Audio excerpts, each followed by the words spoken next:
Separation of power, a renowned constitutional expert authority on Constitution of India and an advocate of Mr. H.M. Srivai removed the commission common misconception by stating that the machinery of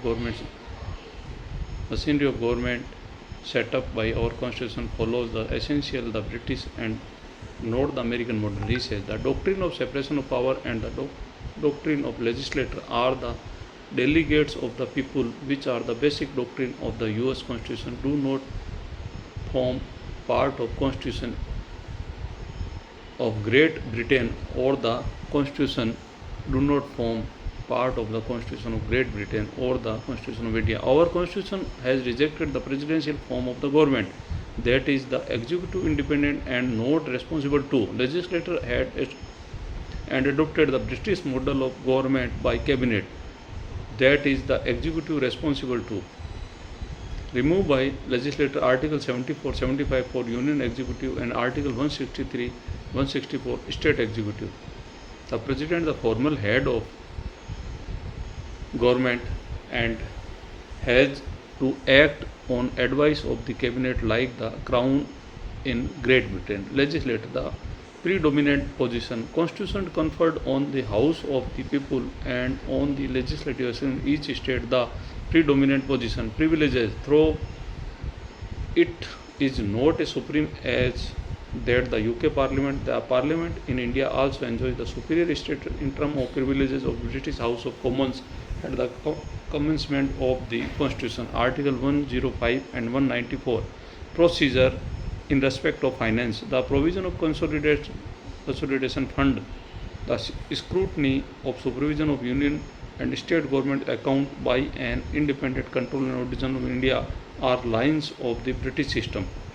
Judges, the appointment of judges of Supreme Court and High Court and the appointment of subordinate judiciary is also the lines of British model and not American model. The judges hold the office till slated the age and they can be removed only process of impeachment. The position of judges in Supreme Court is same the US and England in India.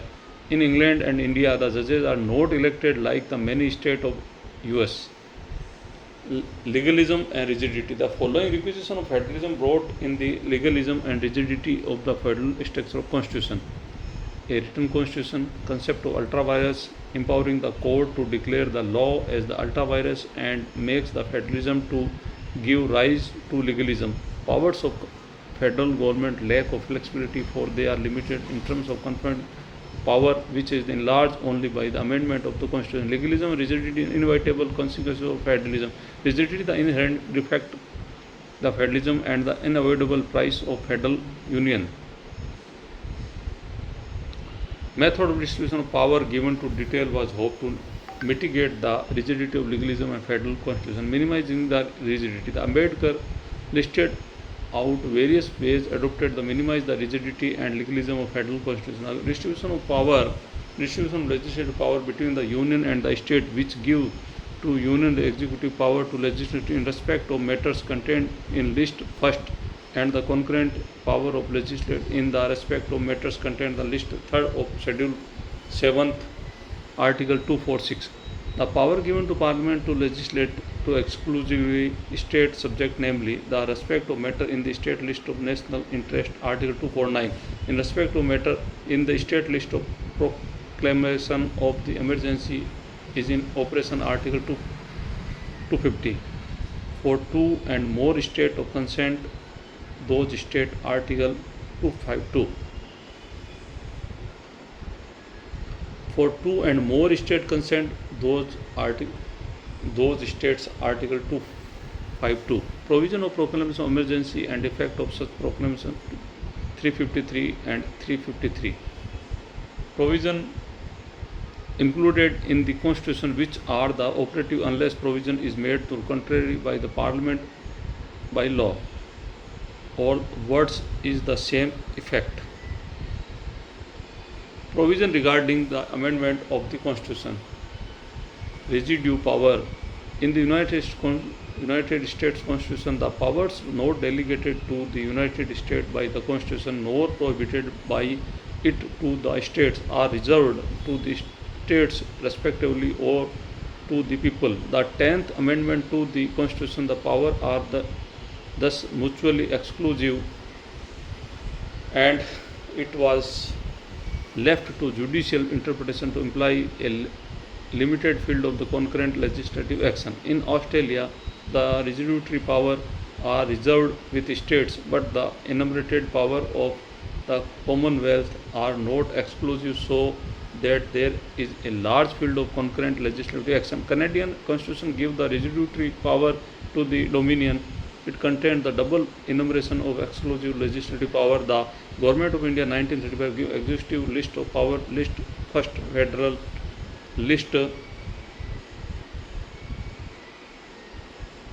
second provincial, and list third concurrent legislative list. Article 246 and Schedule 7th gave Parliament a very wide field of exclusive legislation in a substantial field of concurrent legislature to mitigate the rigidity and legalism inherent to federalism.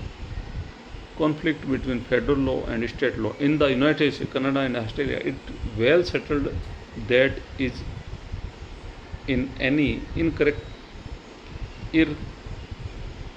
irreconcilable conflict between the valid federal law and valid state law, federal law will prevail and state law will be void to the extent of repugnancy to the federal law. The paramountcy of federal law was generally provided. The GI Act 1935 Section 107 provided flexibility in the exercise of the concurrent legislative power where law made by provincial legislature the prevail over earlier federal law, and certain conditions are limitations. Article 254 conferred to the Parliament to power a repeal a state law made the exercise concurrent legislative power. With the regard to the taxation power, also independent and exclusive list were the made in GI Act, which was adopted by the Constitution. It avoided overlapping powers of taxation. The Constitution has taken over the principle of the executive enumeration or legislative subject to 3 legislative lists with the beneficial result. Article 248 gives the residuary power to the Union. Thank you.